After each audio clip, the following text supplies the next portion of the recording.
M.Nilekani, Chairman and Co-founder Infosys, and founding Chairman UIDAI, that is Aadhaar. My colleagues Dr. Sangeeta Verma, Shri Bhagwan Singh Bishnoi, and officers of CCI, eminent panelists and distinguished participants. Good morning. This workshop comes at a time when rapid digitization is changing the way world economy operates, and the COVID-19 pandemic has only accelerated the process. Every possible market, be it retail, e-commerce, food, groceries, payments, deliveries, entertainment, wealth management, trading, healthcare, education, or utilities, has undergone digital transformation, and digital startups have played a key role in this journey. 2021 was phenomenal for Indian startups, from record fundraising by tech startups, initial public offerings, to the emergence of a record 44 startup unicorns.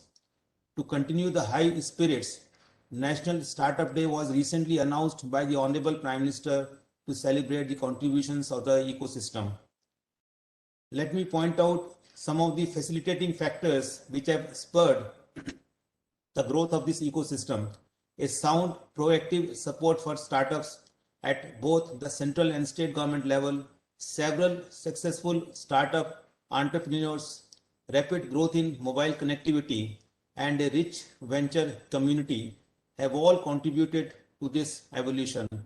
Most importantly, India is the only country which has a digital public infrastructure that broadly comprises Aadhaar and the India Stack, enabling private entrepreneurs to create startups quickly and at affordable costs.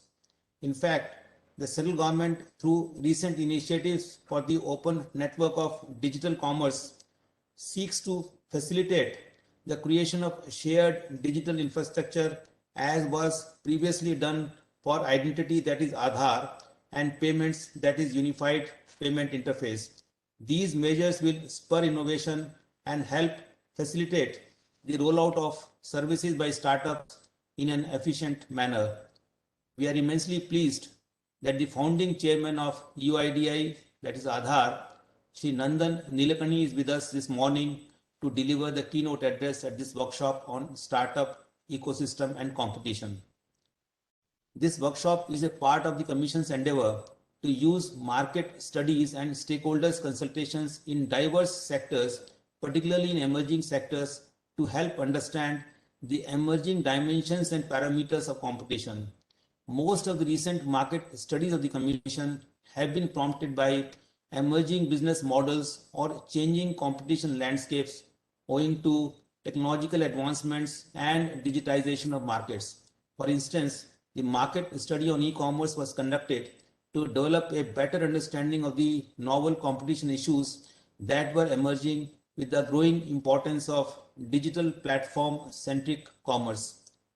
Workshops such as these, which are undertaken as part of the advocacy mandate of the Commission, help build regulatory capacities in understanding the nuances of new age markets.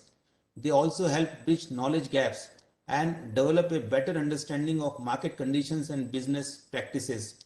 To this end, we proactively reach out to stakeholders representing a diverse range of viewpoints, including industry experts, consumer groups, and other regulators. As the startup ecosystem in India evolves and matures, the startup big tech interface is set to grow in importance. Internationalization of R&D has resulted in companies becoming eager to build on India's initial advantage in software development and engage in both technology deepening and technology widening activities.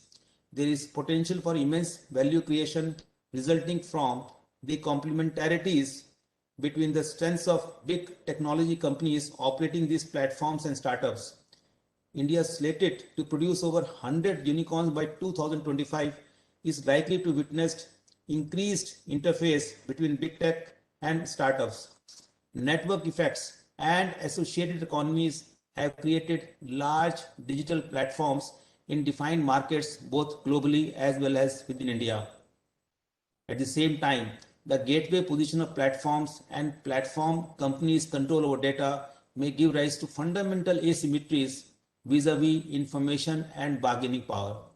Both the demand side and the supply side depend on these big tech platforms for access and rely on their rankings and algorithms in order to interact efficiently. In this ecosystem, the essentiality of such platforms is critical for accessibility and cannot be ignored. An entire multi-actor ecosystem of sellers, consumers, advertisers, and application developers depends on them for survival. The relationship of multiple actors in the ecosystem with these platforms has the potential to raise competition issues. Collection of data by gatekeeper firms is another critical area which merits deliberations. In the absence of interoperability and data portability, disproportionate control over data may make leveraging easier and increase the possibility of exclusionary conduct. Against this background, the right to data portability provides consumers with autonomy and control over their personal information and restores some balance to the dynamics between the consumers and providers of digital services.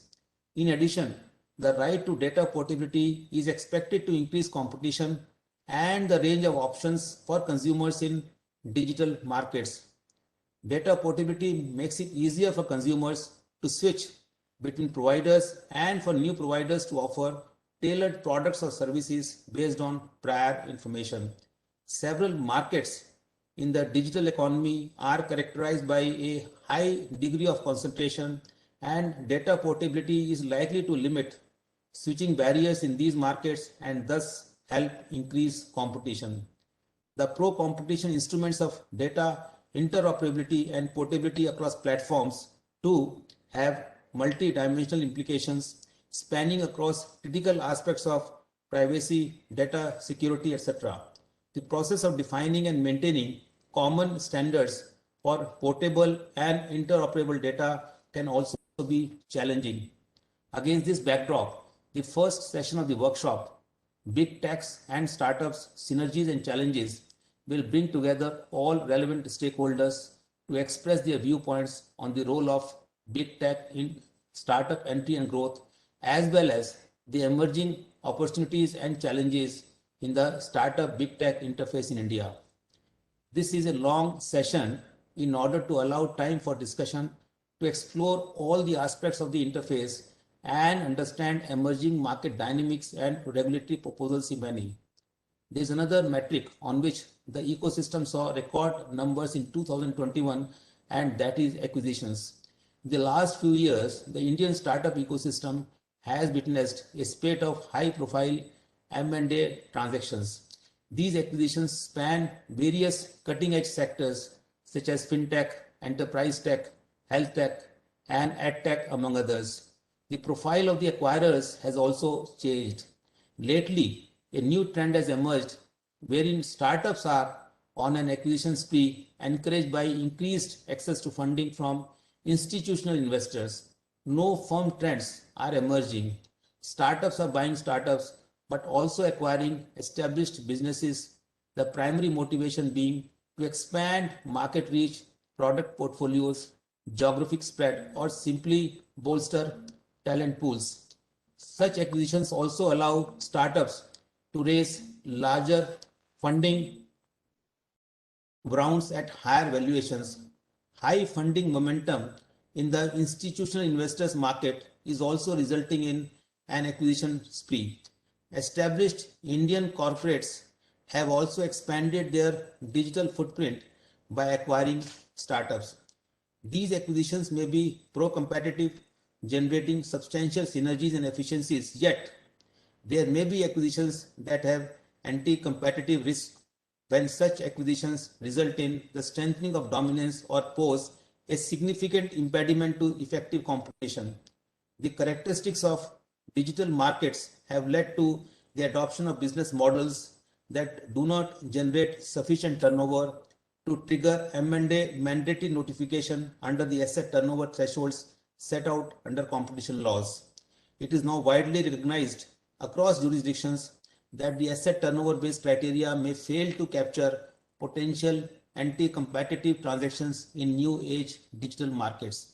However, to evolve a suitable regulatory response, it is important to have a strong empirical basis for doing the same.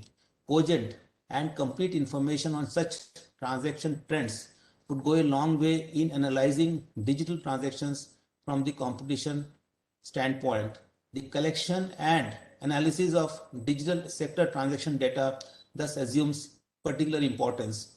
The proposed competition amendment bill also aims to expand the ambit of notification criteria by incorporating any other criteria which may help bring digital transactions within the fold of merger review. The Commission recently conducted an internal study on these trends with the purpose of bridging information gaps that currently limit the understanding of combination in digital markets for policy and regulatory needs.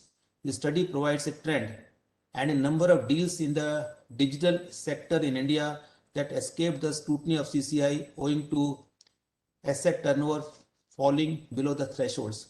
This study is a work in progress, and with the second session of this workshop, we hope to understand the trends, motivations, and changing market landscape in certain tech verticals on account of these mergers and acquisitions. However, while deciding notification thresholds, competition regimes have to strike a balance so that excessive filings do not choke up the agency's resources and significant deals do not slip out of jurisdiction.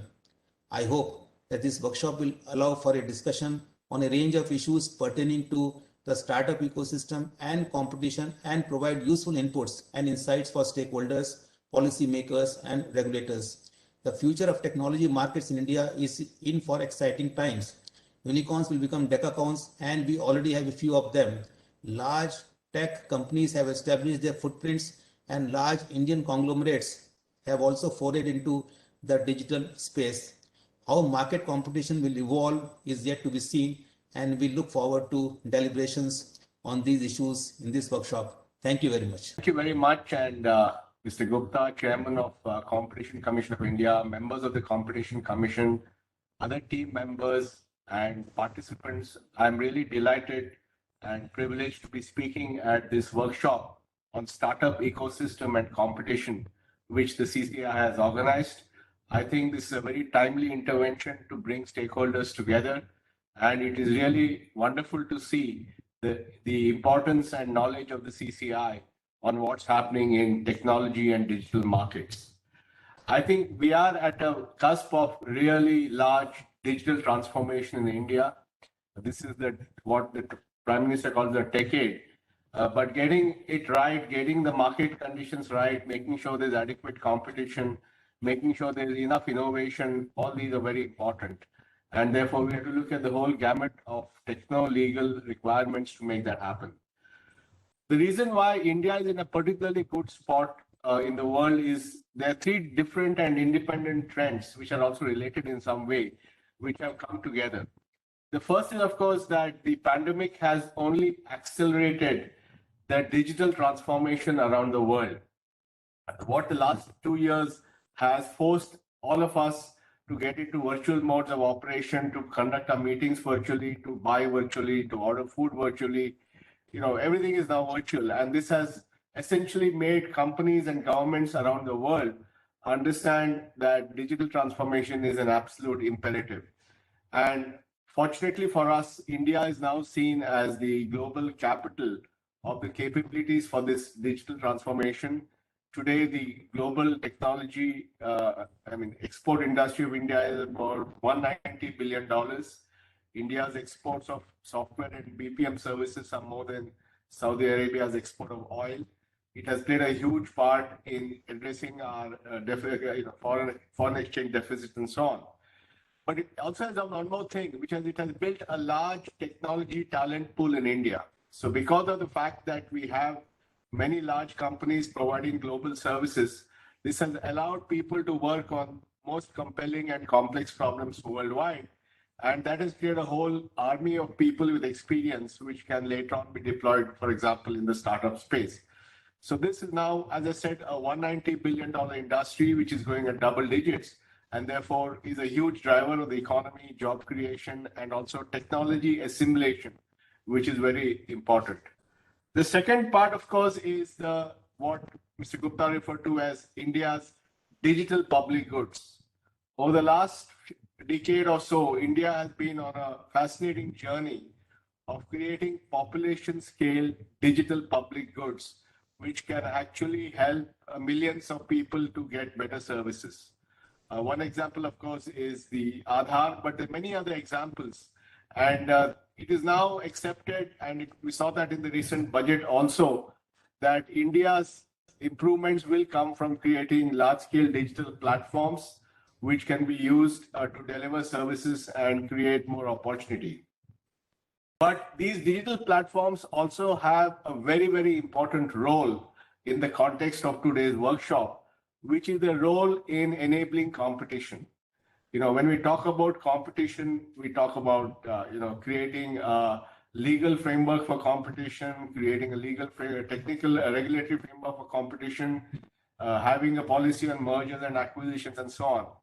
But it's equally important to have a technological framework for enabling competition.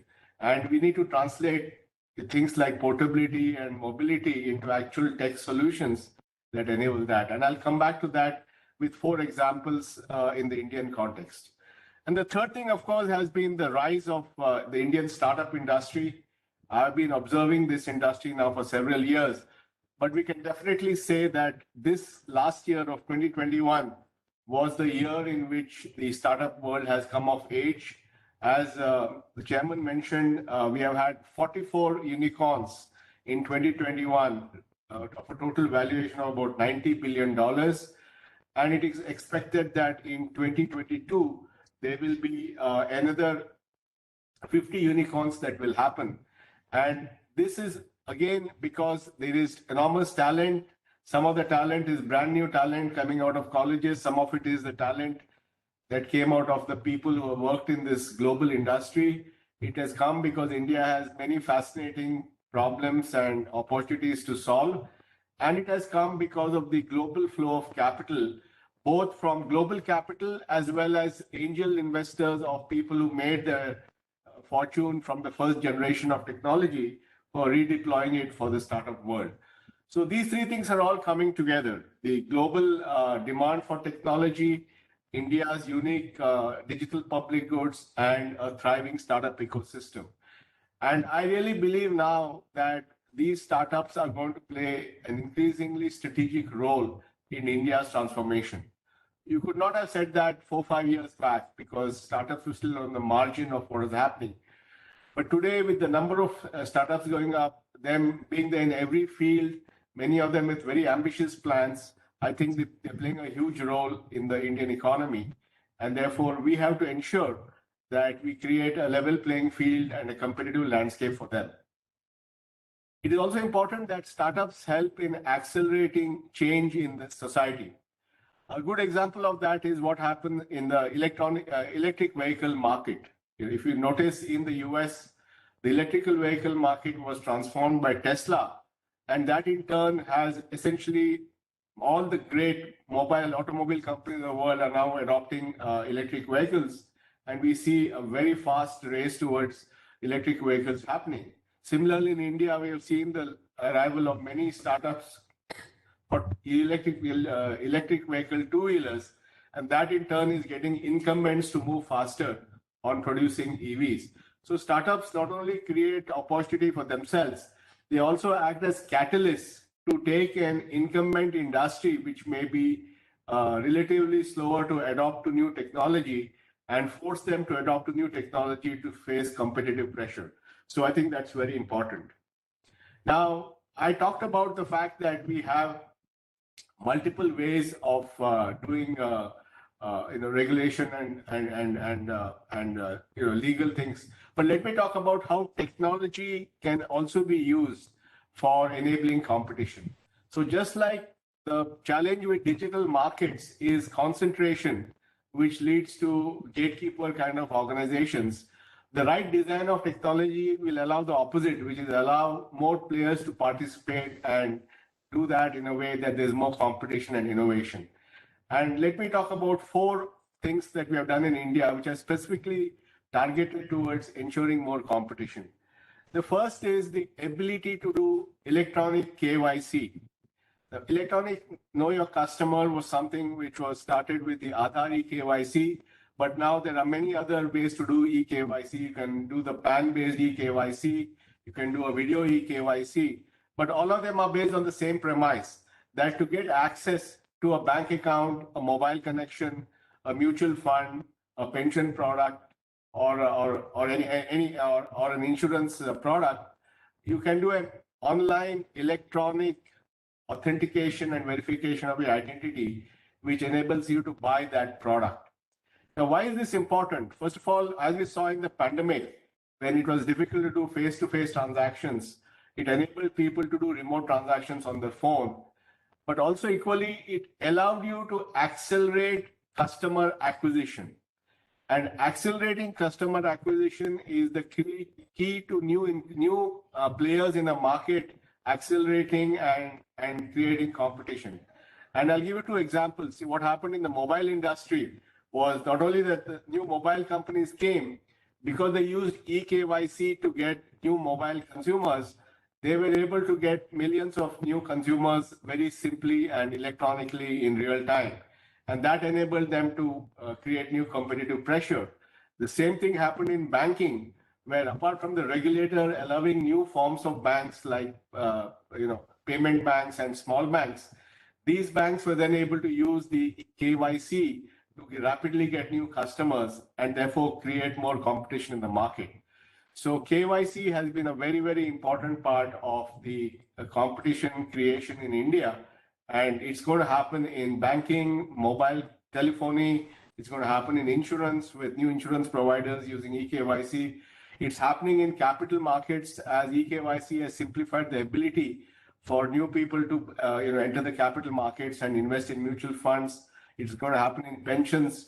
So this is one example of how a technology-enabled way for consumers to enter a market enables you to create competition. The second is, of course, the example that Mr. Gupta referred to is UPI. UPI is a state-of-the-art payment system, but is also designed to encourage competition. And it's important to contrast how India's payments have evolved compared to China's. In China, they have 2 very large payment providers, and these payment providers, all payments are done, 90% of digital payments are done by these 2 providers. And now the consequences of that are being recognized. And as you know, the Chinese government is doing many things to address that. In India, this was averted by essentially creating a public utility called UPI, which was a payment platform not run by a company, not run by a for-profit company, but run by the non-profit company NPCI. And UPI was designed, I'm an advisor to NPCI. I think Praveena from NPCI is there on the panel later. So UPI was thought about or conceived about 7-8 years back, and it was rolled out in May of 2016. It was still very, very incipient. It was doing only about 100,000 transactions a month in October of 2016. And then there was the demonetization of certain currency notes, and then digital payments was adopted in a big way. The BHIM was launched. And then subsequently, the pandemic again gave a further push to digital payments as people could not go out and they wanted to make contactless payments. And today, UPI is doing 4.5 billion transactions a month of a value of more than $100 billion a month. And it's the fastest growing payment system in the world. But what is also important is that UPI is designed to create a competitive landscape. UPI allows every bank to participate. So I can have a bank account in any bank and be a participant in UPI. And on the front end side, UPI can use any consumer app to do my payment. So I can use, Phone Pay, Paytm, WhatsApp Pay, Google Pay. There's so many options, Apple Pay, there are many, many other options that are coming. So this allows multiple players to provide payments, and people have full portability. So they can switch their apps without changing their bank accounts. They can switch their bank account without changing their app. So this kind of interoperability and portability allows people to pick and choose which system they want, and people will decide based on innovation and which one is easier to use. And therefore, we have essentially created a payment system which allows competition, and that has been the heart of why the adoption of this has been so high, and is a great example of how if you create a competitive, innovative landscape, you can dramatically accelerate innovation and adoption of new technology. So the second example is UPI.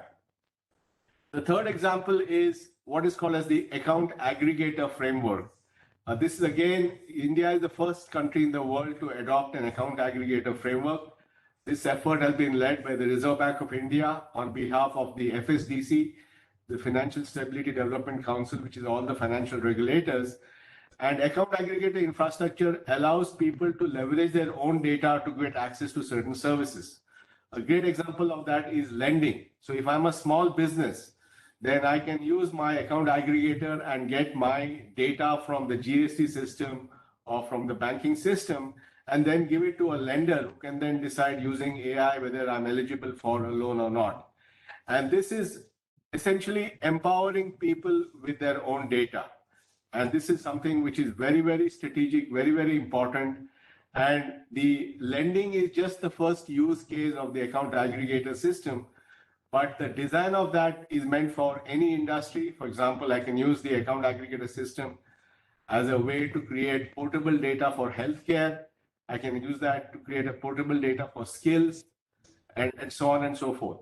So this is again is a very important thing. The system has been rolled out in the banking sector and is already seeing thousands of transactions going and growing very rapidly every week. And this is again very important because data portability, data empowerment, ability to take data from one location to another location seamlessly online is very, very important to create a competitive environment and no walled gardens.